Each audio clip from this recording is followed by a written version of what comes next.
नमः शिवाय। सोम प्रदोष व्रत का सभी प्रदोष व्रत में अधिक महत्व बताया जाता है। धार्मिक मान्यताओं के अनुसार प्रत्येक माह की त्रयोदशी तिथि में संयम काल को प्रदोष काल में प्रदोष व्रत का पूजन किया जाता है। मान्यता है कि प्रदोष के समय महादेव कैलाश पर्वत के रजत भवन में इस समय नृत्य करते हैं और देवता उनके गुणों का स्तवन करते हैं।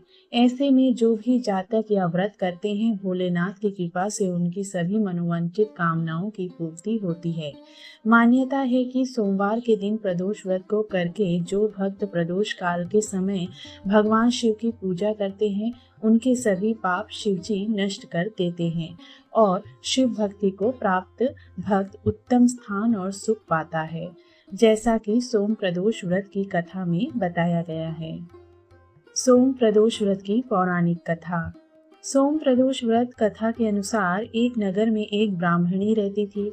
उसके पति का स्वर्गवास हो गया था। उसका अब कोई आश्रयदाता नहीं था, इसलिए प्रातः होते ही वह अपने पुत्र के साथ भीख मांगने निकल पड़ती थी।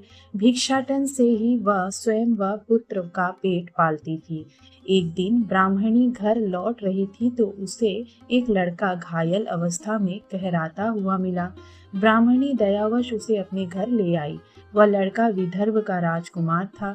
शत्रु सैनिकों ने उसके राज्य पर आक्रमण कर उसके पिता को बंदी बना लिया था और राज्य पर नियंत्रण कर लिया था, इसलिए इधर उधर भटक रहा था। राजकुमार ब्राह्मण पुत्र के साथ ब्राह्मणी के घर रहने लगा। तभी एक दिन अंशुमति नामक एक गंधर्व कन्या ने राजकुमार को देखा तो वह उस पर मोहित हो गई। अगले दिन अंशुमति अपने माता पिता को राजकुमार से मिलाने लाई। उन्हें भी राजकुमार भा गया। कुछ दिनों बाद अंशुमति के माता पिता को शंकर भगवान ने स्वप्न में आदेश दिया कि राजकुमार और अंशुमति का विवाह कर दिया जाए। उन्होंने वैसा ही किया। ब्राह्मणी प्रदोष व्रत करती थी। उसके व्रत के प्रभाव और गंधर्व राज की सेना की सहायता से राजकुमार ने विदर्भ से शत्रुओं को खदेड़ दिया और पिता के राज्य को पुनः प्राप्त कर आनंद पूर्वक रहने लगा। राजकुमार ने ब्राह्मण पुत्र को अपना प्रधानमंत्री बनाया। ब्राह्मणी के प्रदोष व्रत के महात्म्य से जैसे राजकुमार और ब्राह्मण पुत्र के दिन फिरे, वैसे ही शंकर भगवान अपने दूसरे भक्तों के दिन भी फिरते हैं।